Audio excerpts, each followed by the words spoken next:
Welcome to the third installment of the Lavender series, a special partnership with San Francisco Pride, and happy Pride Month.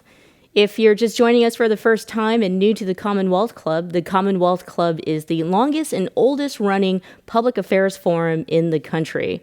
All of our virtual programming is provided to you for free, so if you're able and willing to support the work of the Commonwealth Club, visit commonwealthclub.org/online and make a donation. I'm so excited for our conversation today. Our special discussion is on LGBTQI immigrants, refugees, and asylum seekers. If you're joining us live, we love the engagement, so send us your comments and your questions. Today's program is brought to you by Gilead and Comcast, and also a special thanks to San Francisco Pride legacy partners such as Bud Light, Hilton San Francisco Union Square, KPIX5 CBS Bay Area, Kaiser Permanente, Genentech, GLBT Historical Society, KBCW TV, Park 55 San Francisco, Smirnoff, Recology, and T-Mobile. And of course, thank you to San Francisco Pride for this special programming. And now I'm pleased to introduce to you our esteemed panel. We have Edwin Carmona Cruz, who is the co-director and paralegal of Pangea Legal Services, also a member of Free SF Coalition, and an adjunct professor at University of San Francisco. We also have Melanie Nathan, who's an attorney and mediator, human rights advocate, the executive director of African Human Rights Coalition, the country conditions expert for LGBTQI asylum cases, former vice president of San Francisco Pride, and former Marin Human Rights Commissioner. We have Anjali Remy, who has a Master's of Business Executive, is president and board of directors of Parivar Bay Area, and also a member of the board of directors of San Francisco Pride. And Klaus Ume, who is a Nigerian asylee who migrated to the United States in 2017. Well, let's begin by, getting personal and sharing our stories. We'll share, your own personal journey of migrating or immigrating to a new home. Let's start with Melanie. Thank you, Michelle, and thank you so much for having me on this panel, and greetings to my fellow panelists. It's a pleasure to be here with you all. I immigrated to the United States of America over 30 years ago, and there's only one thing I want to say from my personal immigration experience. Two things. The first thing is my family were refugees from the Jewish pogroms in Eastern Europe, and they were not allowed into the United States of America and landed up in South Africa. And that's how I got to be born in South Africa. So USA has a huge history of not letting refugees in, going back a very long time. My personal journey here was during the apartheid era. And all I can say is being in a white skin and having English as my first language placed me at greater privilege than most people immigrating to this country. And even with that, my immigration journey was beyond tough. And I don't want to get into it. I want to give more time to other people who might have had a longer, harder journey. I just want to acknowledge that it's tough, even for somebody in a white privileged skin with English as their first language. So for anybody else who is possibly of color coming into what is clearly a racist system, and anybody who does not have English as their first language has it extremely difficult in coming and immigrating to the United States of America, no matter which way you choose to do it. Thank you. Anjali.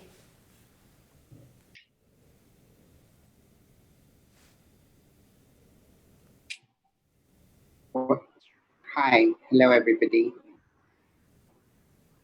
Good afternoon. I'm Anjali Remy, pronounced she, her, they, them. Thank you, Melanie, and thank you to my esteemed panelists for being here. Sharing our immigration journeys is fascinating, and I hope it's inspiring to others. We are all strangers from a different shore, and America has been the land of dreams for so many of us. For me, my journey began in the early 2000s when I first came to this country a month before 9/11. And I went to a very conservative part of America where I went through very many struggles of my identity. I'm originally from India. I was born in the southern part of India, and I grew up there for the first 20 so years of my life. And then I moved here because I needed to transition. I needed to be my full self. And this was the only plan that my mom and I could devise and arrive at to make it safer for me to exist. India is coming along, but the dignity of being trans is far from being present. And as I came to the US, I went to graduate school. And then, as I was fascinated by the bubble of San Francisco, I moved here in the early 2000s and very quickly got fired from my job. And because I was on a work visa, I had to leave the country. So I moved to Canada, and I was a stateless person in Canada for 7 years. And from there on, I went to finally find my way back into the US, and I've been back here for about 7 years, and I became an American citizen last December. And all I will say is that being a Canadian American, I claim to have a lot of privilege, but I will say that the color of my skin, my accent still determine and make people ask, where are you really from? So I think this conversation is so important to break those stereotypes and not allow that racial profiling that unfortunately happens very systematically right now. We'll talk more, but I'll just say that religion has played such a big role in my immigration process, where it has been a boon and a blessing and a curse in many ways. So we'll touch on that, but that's a little bit about my immigration story. Thank you, Anjali. Edwin. Good afternoon, everyone. And I'm so incredibly happy to be on this panel with these panelists. And thank you, Michelle.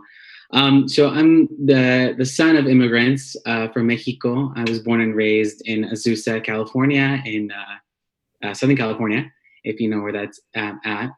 And I grew up around family and community talking about the fear of potentially being deported, of la migra, of the discrimination that our folks face because they don't speak English and they were not documented at the time. And so my family came to the United States at a time where there was as people like to say, immigration reform in the mid 80s. And so because of the timing of my parents' arrival to the country, they were able to obtain status.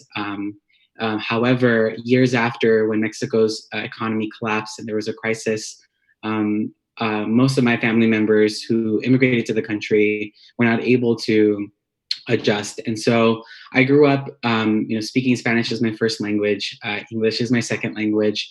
And so my mom, from a very young age, she told me that as someone who was born here, as someone who learned English very quickly, I have a responsibility to be a vessel and to make sure that I use my privilege and the access that I have to resources to be able to help other people in my community. So, with that said, I always think back about helping my mom study for the citizenship test and now at Pangea Legal Services, providing direct legal services, especially in the area of deportation defense, coupled with policy advocacy, community education and empowerment. has been such a blessing for me. Something that I've done, for the majority of my life. And I know that we'll be talking about, the different intersections and the different issues and areas that LGBTQ asylum seekers and refugees are facing today. So I'll stop there, but that's just a little bit of my journey. Thank you so much, Edwin. And Klaus. Hello, good morning. How you guys doing? It's such an honor to be part of this panel, to be able to share my story and hear the story of a lot of other people in this panel. So being a Black Nigerian asylum seeker, it's been tough. It has its ups and downs, and it's been a journey.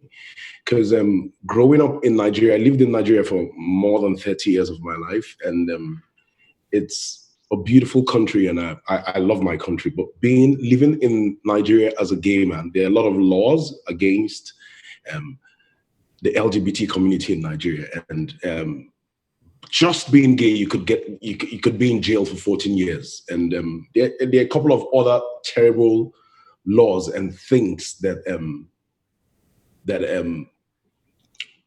gay men face in Nigeria. So it was that decision. I was one of the people among my group of friends who decided that I was going to stick it out in Nigeria. And I did as much as I could do, because I was part of the people who fought for the rights of the LGBT people in Nigeria. And it was tough, because I had a lot of harassment, a lot of police harassment, a lot of abuse. There's a lot of things that I went through in Nigeria that made me decide to move to the United States. And coming here, the first 1 year was really tough, because it was really tough because I couldn't do much. I couldn't work. I had to live on savings and things. And it was really tough. But it's a journey that I think have helped me grow and come more into myself. And it's with the help of groups and associations like the LGBT Asylum Project, which is I like to refer to them as my savior. They were the people who helped with my asylum case and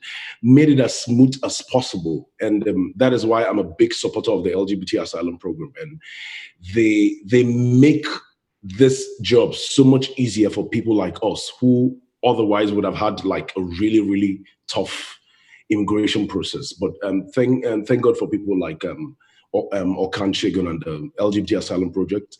It made the asylum procedure like very smooth and easy for me. It wasn't as tough as a lot of people had it, because I had these people in my corner, and I'm very grateful for that. And that's basically how my journey hasn't been that tough because of them. And that is why I like to point that out. A lot of people had it tough, but mine hasn't been that tough because I had them in my corner, and it's something I thought to highlight. So thank you for giving me that opportunity. Thank you all for being here and for sharing. And yes, you're right. We will get into, discussing the challenges and the experiences of immigrants, migrants, asylum seekers, refugees in our community. I was thinking about this, and I thought it would be good to kind of look at the history of the United States' immigration policies. Because if we go all the way back and we realize, from the colonists' encroachment of native land to the Chinese Exclusion Act to the opening of Ellis Island, of course, both world wars and Mexican labor during the wars. I don't want to bring it up now, but we will. And then you think about what's happening now in the administration and the president's, in my opinion, war on immigrants. There is this attitude, or once this attitude, that America is the land of the free. If you're willing to embrace this great land, you could come here for a better life, and that used to be an attitude or an idea that I grew up with, but quickly learned from the history of the United States immigration policy that it's a racist history, and it really applies to who can be here. But one thing that did jump out is there's also a non-existent LGBTQI immigration policy in our history. And so I wanted to start there and get your perspective. And please, if you'd like, you can certainly talk about your personal experiences and how not having a specific LGBTQI immigration policy may have impacted you, or can speak anecdotally and historically of what you know of our policies. So I'll begin with Mel.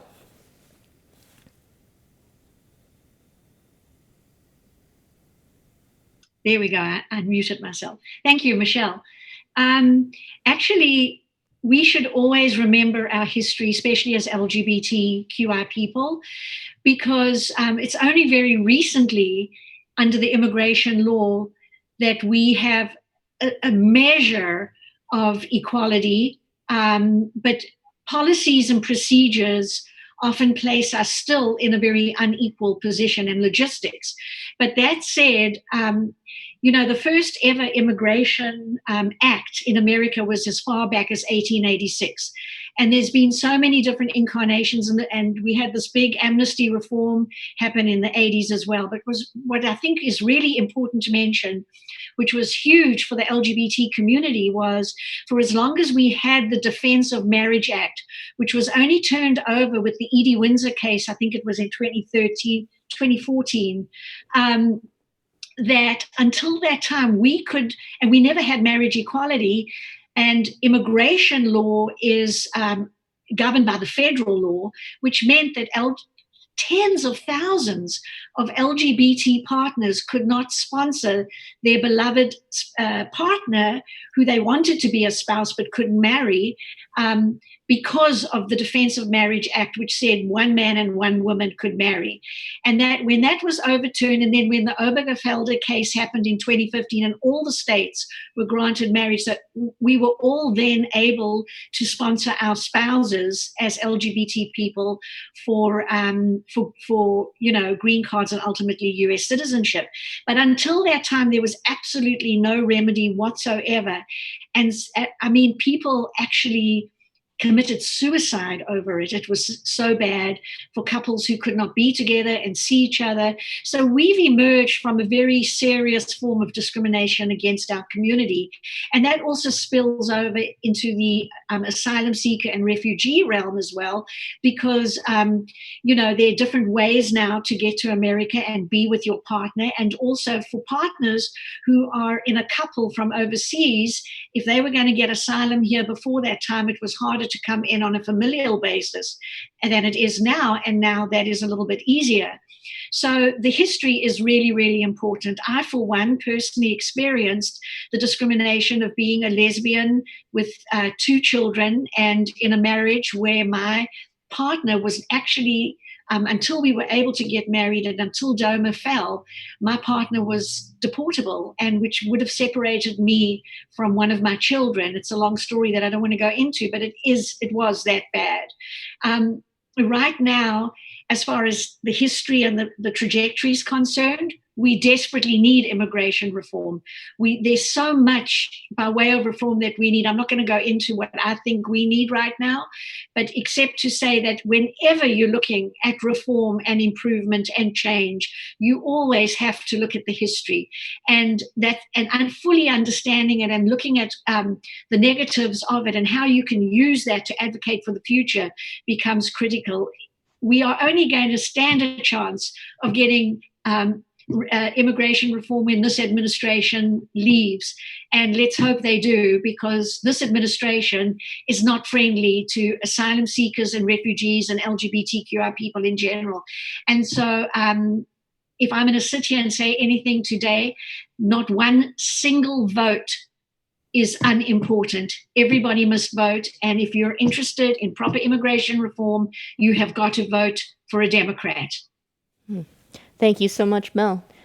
Klaus, you had brought up, your a couple things about your experience in coming here to the United States, but yeah, what are your thoughts when we talk about the United States? And we have this idea, this attitude, it's the land of the free, but when you start to understand immigration policies of the United States and face the challenges as an LGBTQI person, let's hear your perspective on it, on its history of it being racist and non-inclusive.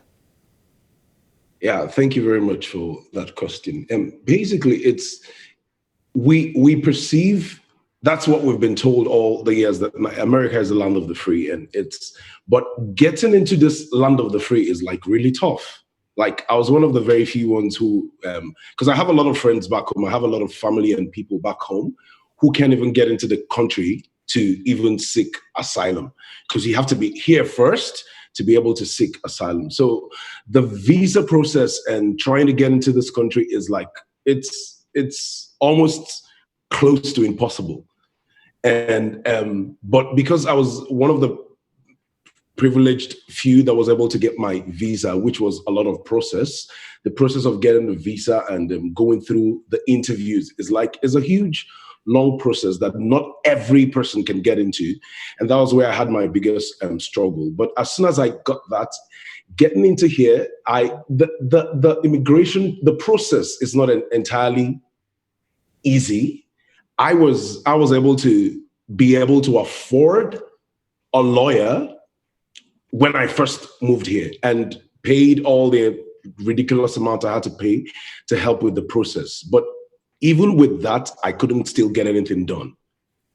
And until I came in contact with the LGBT Asylum Project, which took the burden away from me, and I didn't get to be involved in all the processes because they took it away from me. They did everything for me, and all I needed to do was share my story and go for my interviews and had things. So, like for me, I keep telling people my immigration story was pretty easy because of the LGBT Asylum Project, and that's why I talk about them all the time. I try to get people to support them because the burden they took away from me and a lot of people that I know and all the people that they keep handling their cases, the burden they took away from us, they shielded us from all the immigration disparities and things that the immigration stories and all the processes that are wrong and that need a lot of reform. They shield us from all of that.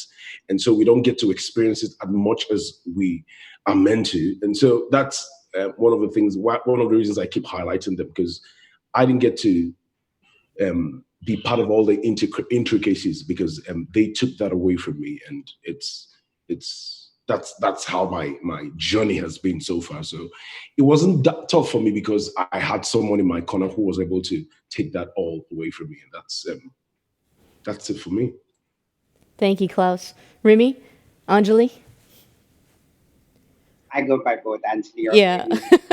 We're Like so Anthony close, I said, get to call you both I names. know anything. But I also want to kind of anecdotally say that, we come here to this country and most people in South Asia change their name from Bob to Tim. So maybe I should go from Remy to Rene or something. But I stay very authentic to my roots, like most of us like to. There is a real comparative that I want to draw here of how America exists for immigrants compared to other countries. I've lived in Canada, I've lived in Singapore, I'm originally from India. I can kind of say what Klaus mentioned, saying this is the land of the free, but to get into this land, you have to pay a huge tax and a huge fine. And I can tell you that between my immigration, between America and the US, my ex-husband's immigration, my parents' immigration between here and Canada, I have spent over $180,000 in immigration fees, lawyer fees, because there is no LGBTQ policy that is straightforward, existing, or something that I can even comprehend and get past. So I think that's how horribly pathetic our policies are. Case in point, early last year was the first time I was able to change my green card gender marker to not say male and to say female after 17 years of being myself in this country. And it was because of a policy and ordinance that passed with the previous administration a day before this new administration was sworn in 2016. So that is how teeter-tottering we are around these policies that exist in this country. I do want to go back and say I am from South Asia. South Asia is the only place in the world where we are called South Asians because we were taken by the Southeast India, colonized folks, put across anywhere in the world, and people started referring to us as South Asia. So as we grow up, this is the dream that we are compared to. This is a prestige status to come up to the US and make something big out of yourself. But how can you when you're trans? And how can you when you are judged by your identity beyond your capability and your education? So is the system great? No. Has it changed? Definitely not. Was it very difficult for me? Yes. I could give you stories after stories, from being stopped at the border, being stripped naked because my gender marker didn't match my immigration document, to being asked to leave an interview and show up in a male dress because I did not, again, comply to the gender marker, to having my citizenship application go into a black hole for 3.5 years before I could be told. And I'll finally say that even if policies don't exist, the continued lack of understanding and capabilities and sensitivities of the immigration officers makes it so much harder. A group of trans women artists were to come to America through organization that I work in, through Paribar, and they were all denied temporary entry into this country on the grounds that they were not married. If that is not an irony, I don't know what else is. So I'll pause there and say that we have a long ways to go. Yeah, and we will definitely get into, the discussion, especially looking at it from an intersectional lens. So Edwin, finally, I had mentioned Mexican labor for a reason during the wars, and I mentioned a lot of ethnic groups. It seems like the U.S. Immigration policies and the history of it is we want you here when we need you, and then when we don't need you, we're going to kick you out or criminalize you. Love to hear from you and expand on that, especially a voice for the Latinx community. Yes, thank you, Michelle. I think this is a really good point to start drawing the parallels as to what the uprising that's happening right now.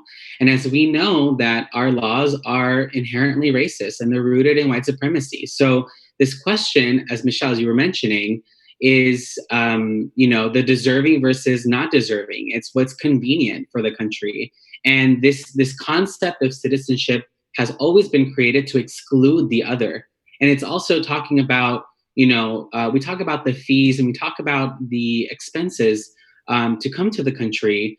And it's always about the rich versus the poor. And we know that public charge was just announced not that long ago, where, if you are poor, and if you are a public charge, there's no pathway for you to adjust.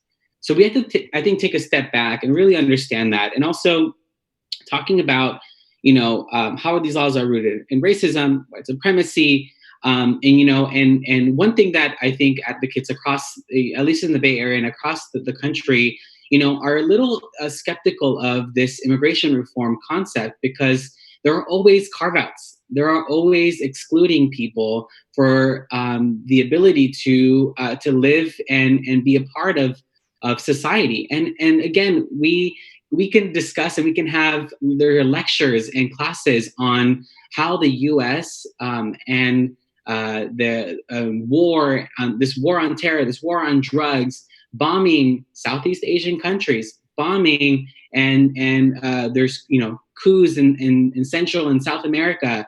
The U.S. deploys this traumatizing terror, and folks are forced to migrate to safety. And given that folks arrive to the U.S. and then are put into detention facilities, the trauma that has are released into the community with no support, as we know. And so then there's if you're low income, if you're poor, then there's quality of life crimes that folks have commit or have to sustain themselves, and then the U.S. still criminalizes them. And at that point, is it that person's fault for quality of life crime, and then later down the line are not able to adjust or even remotely be able to apply for any type of immigration relief? So I think it's really important for us to, and those are the connections that we need to make between what's happening currently in this uprising and the Black Lives Matter movement and also the immigrant rights movement. It's one and the same. And just very quickly, I wanted to touch upon a case about these two individuals. Last in 2018, I was on the caravan from Central American migrants that came up to the border, and I met two young boys in Puebla, Mexico, who at that point, were fleeing because of violence from family, from community members, because they were suspected to be gay. And when I asked them, are you of the LGBT community? Do you think you're gay? Asking them in 20,000 questions, even they couldn't articulate what that meant, because in the US, our concept of gender and sexuality is so much different than the concept of sexuality in Central America, in Chad, in Africa, in Southeast Asia. So I think, we need to really take a step back and really take that historical context in mind and learn from that as we move forward, so we don't exclude individuals who are still traumatized by the US's wars overseas, and we don't make sure we don't criminalize communities for basically surviving. And as LGBTQ folks, we know survival is something that we grow up and we learn. So I think it's really important for us to acknowledge that. So I'll stop there because we can go on and on and on. Oh, I know. I was like, oh my gosh, we have 4 powerhouses. We're going to talk on this topic of LGBTQI and immigration, migration, refugee, and asylum. We do have some questions coming in from our audience, so thank you for those who are tuning in. Keep them coming. We love them. We like to be engaged. I see that, Melanie, you want to add something very quickly before we ask some questions from our audience? Yeah, I think what Edwin is also sort of piggybacking on a lot of what Edwin was saying. For me, something huge came up the moment I saw that police officer's knee on George Floyd's neck. And I saw what came out of that, and all the systemic racism was just suddenly in our face. And I remember a few of the asylum seekers and refugees that African Human Rights Coalition has worked with prior to them getting to the United States of America have actually been racially profiled. There was one young refugee who was simply walking in the street somewhere in North Carolina, and a police officer said, questioned him for no reason other than the color of his skin. And after what happened to George Floyd, we all know that this police brutality has been going on, but this really brought it to our attention in a very different way. And I realized, here I am, a country conditions expert, testifying as an expert witness in the American immigration courts as to why a person who's been persecuted in an African country such as Uganda, why that person should get asylum in the United States of America, only to realize that, is this truly a safe place for anybody of color, given what's going on? And this is this huge anomaly that is facing us right now. So here comes this whole thing of racial reform, anti-racism, all of that taps so deeply into actually us advocates saying, this is a country of safety, this is a country of sanctuary. It is not, and it has never been, and it never will be until the systemic racism and is dealt with, and our justice system is transformed, our immigration system's transformed, and we all need to become anti-racist in this process. Thank you so much for that. One of the questions, I'm just going to, put it out there, but I want to give you some context too. One of our audience members asked, do any of you ever wish you had migrated to a different country than the United States? And if so, which one and why? But before you answer that, I think, also share, just go into the experiences of an LGBTQI person when they're going through the immigration process or applying for asylum, and the specific challenges you face. Like right now, we do hear stories from, like Transgender Law Center sharing stories of trans women being placed in when they're detained, they're caged with men and not with women, or being treated horribly. Like I'm in inhumane treatments of LGBTQI people right now. So open up with that. Open up with what you're hearing, what you're seeing, what you're experiencing, specific treatment of LGBTQI folks who are immigrants, refugees, or asylum seekers. And then for those of you who are here and you went through the process, if you ever thought about, well, maybe I should have found a different country to live and call home. We'll start with Anjali. Yeah, I relate a lot to that because, as I said, I was trying to find a home. And I want to really say I found my home second time around because California was where I wanted to be. And I've been here for 4 years, but it took me 7 countries in 11 states and 7 states, 11 cities, and 3 countries to get here. I will say that being in Canada, and most of my transition as a trans woman happened in Canada, I can say that from an LGBT perspective, Canada is far ahead when it comes to the policies around trans inclusion, trans dedicated resources. They're not perfect by any means, but they are far superior to what we have in the US from a policy standpoint. I will say that LGBTQ existence, prevalence, acknowledgement in those policies when it comes to immigration is only now getting better. Almost on the same pace, if you go back to history in the last few years, that Canada and US both started having more flexibility around gender markers, more flexibility around same-sex immigration. And so, again, I go back to saying that because I've lived in both here in the US for a good chunk of about 10 years each, if you can round up. And what I can say is that individualism is really key in this country. And so, when you're LGBT, or at least for me as a trans woman, I wanted to be visible and I wanted to be present. And the systematic oppression, whether it's racism or whether it's an immigration status, didn't allow me to do so.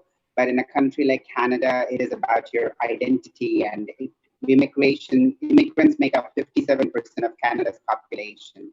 So I'm not saying people, let's move to Canada, because we got to stay here and make this country better. But I will say that from that perspective, I have thought about moving back to Canada, especially about right now when things look so not possibly positive, I would say.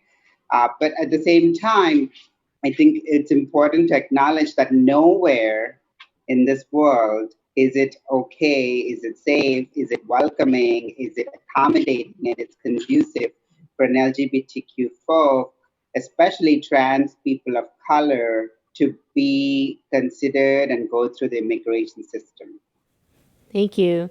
Klaus, you have a very different experience, and you're leaving a place of persecution of LGBTQI people, and then I'm sure of it, and even just your journey faced other challenges coming to the United States, but you had an incredible organization who was very supportive of you.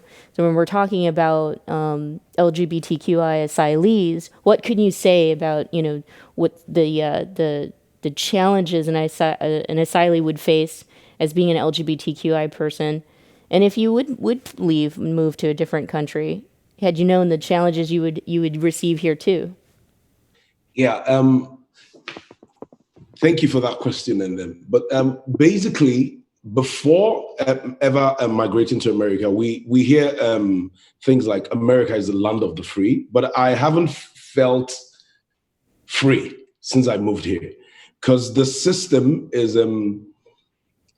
not built for a Black man to succeed and a Black immigrant man to succeed, or a Black immigrant LGBT man to succeed. It's everything is against you in this country. It's so systematic that throughout this period, one of the videos that I watched online that impacted me that affected me the most, because I had experienced something similar, was the video of the Karen lady that was in the park with someone, with the black guy that told him, leash your dog. And she said, I'll call the police and I'll tell them an African-American man is harassing me. And I've had a very similar situation where someone used their white privilege against me to call the police because I was black. And I'm like, I'm only correcting you. Let me give the story or the situation where this happened. I used to work in a resort somewhere in Utah, because I used to live in Utah. That's where I lived in before I moved here. And I had this, I worked as a night manager in this resort. And I had this group of girls who came into the facility, and they were using the pool past the time that the pool closes. And I went to tell them, I said, hey, you guys need to leave because it's past the time that the pool is open, and you're disturbing other guests because the pool is like close to a lot of rooms. And so they called the police and said I was harassing them sexually. And I'm like, you are in your underwear. There's no way I would have asked you to. That's what you were wearing at the pool, and I asked you to leave. I couldn't have said it any other way, and they took that advantage. And the police came, and I'm like, hey, I'm not even in the position to harass them sexually or assault them sexually, because I'm not even interested in women. I'm a gay man. I'm interested in guys.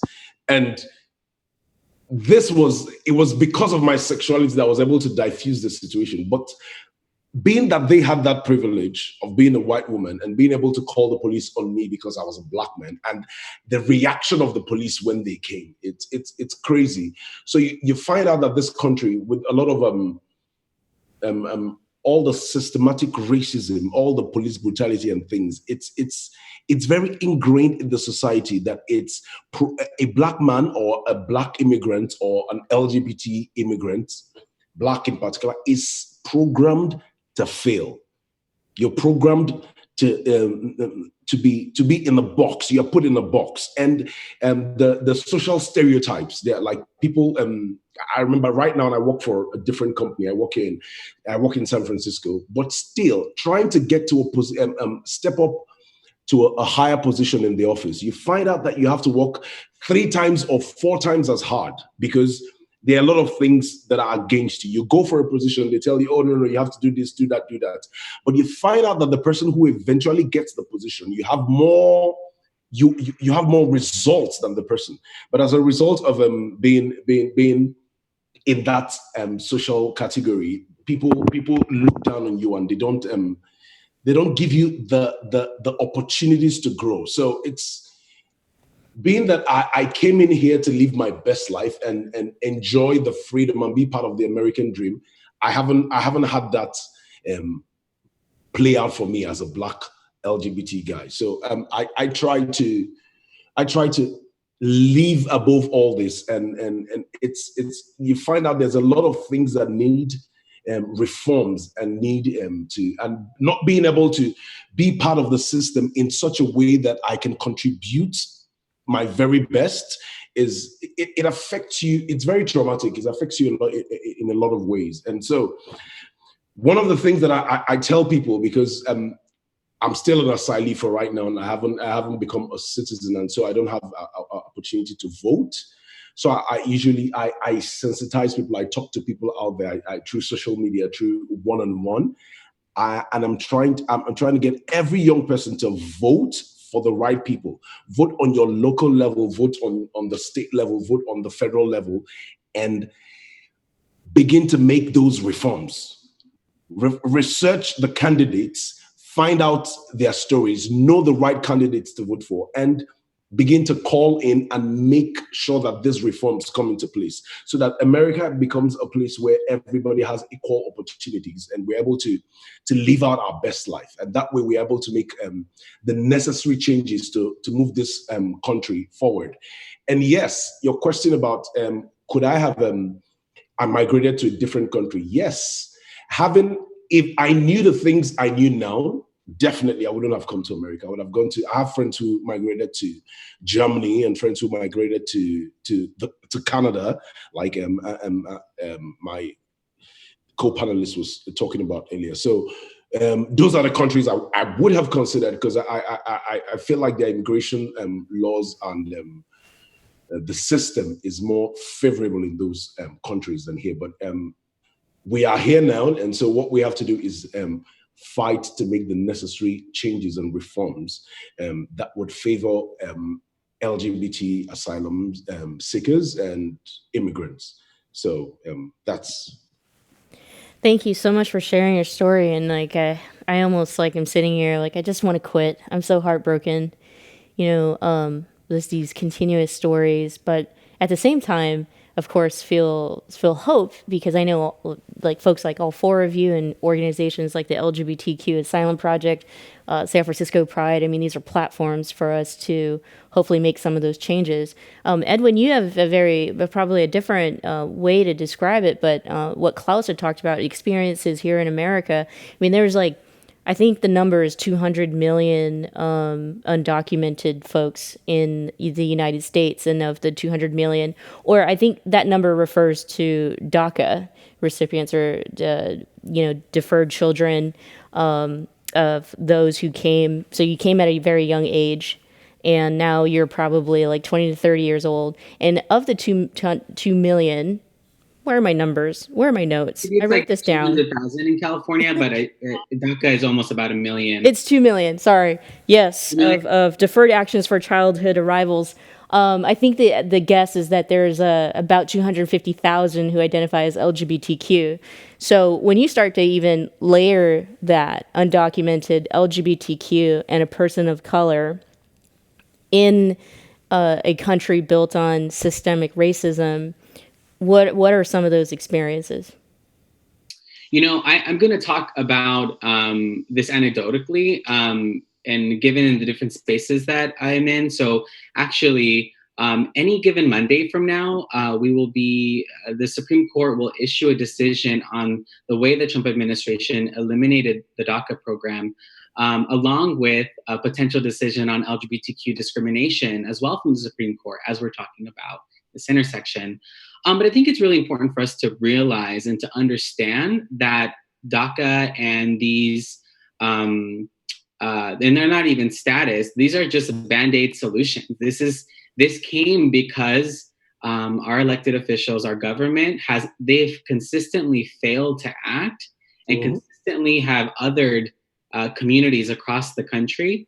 And so one thing that we should really, I think, focus on is the fact that even though that there is 1 million, or whatever number, Michelle, that you have provided, there are still over 11 million undocumented people in this country. So we talk about, again, reforming and XYZ. It's just get rid of it. Get rid of it. Reforming the system is going to get you the same thing, because again, it's rooted in white supremacy. It's rooted in racism. And so I think what's happening to bring up what's happening right now in the Bay Area and across the country as we're preparing for this DACA decision is looking beyond that, is looking at the carceral system, looking at the systems that, again, continuously criminalize youth, Black and brown youth, constantly. And that criminalization will make you ineligible for a program like DACA. And DACA has also packaged this palatable immigrant to the mainstream public. So it's like, in order for the country to accept who you are as a person, you have to be a surgeon. You have to be a Harvard student. You have to be this perfect immigrant. We are people who make mistakes. We're people who come from different backgrounds. We're people who have different levels of trauma that we face as LGBTQ individuals, especially trans and queer, Black and brown trans and queer individuals that, again, who fought for this same program. And at the end of the day, we're ineligible to obtain that Band-Aid solution. So we talk about voting. Voting is, I'm not going to discredit voting. Obviously, voting does a lot for us. However, we must continue to organize. We must continue to educate. We must continue to ask questions and think critically of what's happening right now. And again, just as we are, we're building these bridges and we're deepening our work in racial justice and uplifting Black Lives Matter and the uprisings, we have to also acknowledge that we need to break down these systems of policing and not just defund the police, abolish the police, including ICE. And ICE, in this case, again, we're talking about these cases of individuals who are in detention. Right now there are battles that are happening with two private detention facilities in California that are holding people for profit, right? So we talk about like DACA is one thing. There's also all these different layers that we have to think about and we have to support. So these are not movements that work in silos. These are movements that work together. So just wanted to add that. Thank you. You make and that's exactly why we're having this program. Is we really want to give people a deeper, insight into the issues that impact our community. Mel, you'd be a great person to answer this question. But one of our audience members, and again, thank you for sending them. So if you're joining us, yes, send comments, questions, join us in on the conversation. We want it. But an audience member wants to know, how much does it cost to go through the U.S. immigration process, which is different, depending on your situation. Mm-hmm. That's a crapshoot, and I'll tell you why. We don't. Everybody's different. Here's an interesting fact. When Donald Trump came out with his first executive order, and that was in January 2017. I don't know if you all remember, but a huge amount of lawyers descended on our airports, and they were carrying signs saying, "We'll represent you for free. We'll be your pro bono lawyer." There was a huge uptick in lawyers coming forward. I remember joining a Facebook page where virtually in 48 hours, over 200,000 lawyers had signed up to offer their pro bono services. So people have been incensed by the executive orders, the Muslim travel bans, all the difficulty that Trump has caused and his administration has caused law-wise, executive order-wise, policy-wise for the entire immigration milieu. So depending on your circumstances, there's always an opportunity to seek out pro bono legal work. And organizations such as African Human Rights Coalition, we look for pro bono lawyers for you, and we look for your whole team that will help you, for example, in your asylum case. But there is that question's very wide, because there's such a huge realm of immigration law. There are immigration lawyers that charge $650 an hour. And if somebody's got a high-tech job and they can come in on one of those kind of visas, you might pay tens of thousands of dollars to get a good legal representation. And Jolie mentioned how much it cost her. And Klaus mentioned that at first he put out money until he found the organization that he's working with. So it's so varied. But I will say this, that when you walk into a lawyer's office and you say, "I need blah, blah done," and you've got, income, or you've got money, or even if you don't, initially, a lot of lawyers are going to say, well, for this, and this is more so in immigration law, they're very able to encapsulate. So if you say, "I'm coming to you for a K-1 visa," or "I'm coming to you to do my citizenship, I already have my green card." I mean, I'm oversimplifying here. Or "I'm coming to you for my asylum case." More often than not, the lawyer will be able to give you an amount, sometimes a ceiling amount of how much your case will cost. So it's very individual. It depends entirely on what it is you're seeking in the immigration law department and how complex your case is going to be, how long it's going to take. And there are opportunities for getting free legal advice. It's unlikely if you're earning $300,000 a year or $150,000 a year that, it's probably not fair really to ask for pro bono and to leave the pro bono services to people who come here with absolutely nothing. And in my work, for example, we deal with a lot of asylum seekers. They come here with nothing. They're looking for a couch to sleep on. Unlike refugees, when a refugee comes, excuse me, through the UNHCR, through the UNHCR system, a refugee is given government money when they arrive and a monthly stipend for a particular period of time, up to almost about a year. When an asylum seeker comes, more often than not, they have no money at all. They spend their last cent on that air ticket or that hotel to get them to be able to come here and meet people. And then they're scrambling and there are no resources and no facilities other than if our LGBT community comes forward and says, I have a couch to offer. Or if I'm actually finding a lot of the faith-based affirming communities have stepped up to the plate very nobly for asylum seekers, possibly, in my experience, almost, even the heterosexual affirming community, even more so than the LGBT community. But often that's also because a lot of LGBT people don't live in houses or spaces that are big enough to take on a fellow LGBT person who has absolutely nothing. Yeah. So, lawyers, back to the lawyer fee thing, it's very subjective, and lawyers' fees can go anything from $50 an hour in a clinic, or even from pro bono to $50 an hour to $650 an hour, depending on the nature of the case. Thank you so much for that. And I can't believe it, but we are we've got 5 minutes left in the program. I feel like there's so much more to talk about. The last question, and each of you got about a minute to answer it. We had some questions come in from the audience who really wanted to know kind of what we can do about, the injustice our communities face. And some of you had mentioned, voting is important, reform is important, dismantling the racial injustice or the systems that oppress others in this way is important.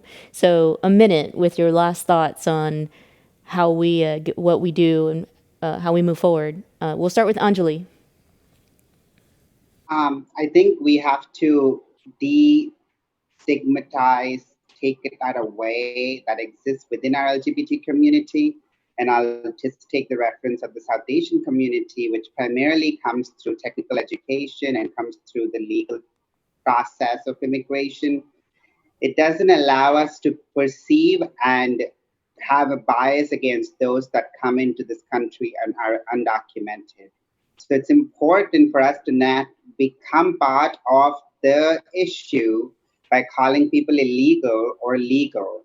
And so I think that's the first step I would ask my own community to begin with, because, the challenges of us not coming together really begin there. And once we understand that this was nobody's land, this was the indigenous people's land, that we are all coming to live in, and that no one person is superior just because you have a tech job over the other. And so I think that's what I want to really say to most of my API community, and because that's what I've really seen impact me.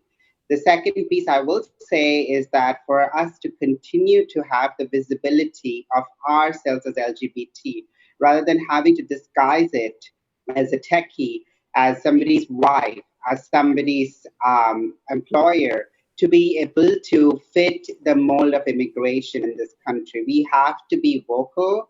And it took me over a decade and a half to truly say to an immigration officer at my citizenship interview that, yes, I'm a trans woman of color. I have been so closeted about that when it came to immigration. I was so petrified. So we have to put that in the forefront. And I know that there is an element of anxiety and nervousness, but I think that's important to do. So I would say those are important pieces, along with just making sure that we connect and we vote and we organize. Thank you. Thank you. A minute, Edwin. Thank you. I wrote a couple things down. These are like really tangible things that individuals can do. One, become a monthly donor to one of the nonprofit organizations providing support, NGO Legal Services being one of them. become a sponsor, open your home for an LGBTQ individual seeking asylum. 2, 3, donate your services. If you can translate, donate your services. If you can write letters of support, do that. Also, provide transportation. There are individuals who need transportation to and from court. Also, depending on COVID and how immigration courts are opening, attend an immigration court proceedings. They're open to the public, bond hearings, pack the court. Injustices happen when there's no one there. So I encourage you all to join. And also, please, if you can, there's a fundraiser for Omar Yaidi, a Black LGBTQ asylum seeker who was released and is living in San Francisco. And the GoFundMe is public now. So please donate to him. Thank you, Edwin. Mel, a minute. Yeah. Let me add on, endorse everything that everybody else has just said, all extremely valid points. And if anybody's into donating, African Human Rights Coalition is definitely on that list of need. That said, don't forget the people on the back end, the refugees who are stuck because there's no pipeline open right now, not only just because of COVID, but also because of the Trump policy. So I'm urging everybody to add on to what you've all said, is awareness, advocacy, sensitivity. Please look at all of our sites, look at what we're doing to advocate for and take heed with these calls of action, because we need you, the American citizen who can vote, to hold the politicians accountable, to speak to the senators. Don't turn your back because you're not the immigrant, or you once were and you no longer are. We need all of you to come forward and to be fully aware of all these laws. Refugee numbers have gone down to nothing. That's not the America I know or want to know. We need to open up those refugee numbers the minute we're able to travel again. And I hope you're all on board for making sure that you hold your senators and Congress members accountable for that. Mm-hmm. And Klaus, last but not least. Yeah. So I agree with everything everybody said, but one of the things, because of how organizations like this have made my immigration process easy, I urge people to support these organizations like the LGBT Asylum Project, like Michelle's African Coalition and something. I'll get all the details. African Human Rights Coalition.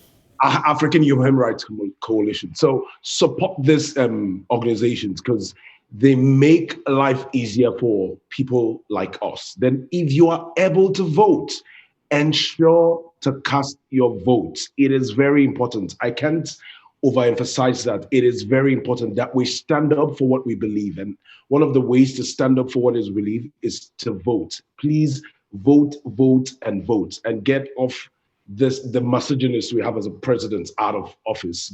Get the right people into your local offices and state offices, and so we can move forward as a country and heal as a country. So it's important that you support organizations, open your homes like Edwin said, and support these organizations. And most importantly, I can't overemphasize it, vote so that we can make this necessary changes. So thank you. And thank you to all for joining us. And I don't know about you, but I definitely do feel a whole lot more proud that we have members like Anjali, like Melanie, like Klaus, and Edwin in our community. So support the work that they do. Those 4 organizations, Parivar, San Francisco Bay Area, Pangea Legal Services, the LGBTQ Asylum Project, and African Human Rights Coalition. Thank you to San Francisco Pride for being a partner in this wonderful Lavender series. We do have one more coming up, and that is June 25th at noon. It's going to be a wonderful conversation commemorating those being recognized for the 50th anniversary. We also have a couple additional programs focused on AIDS 2020. The AIDS Memorial Quilt discussion is happening June 15th, and you can check that all out and RSVP for those important talks at commonwealthclub.org/MMS. Happy Pride Month, and we'll see you next time. Thank you. Bye.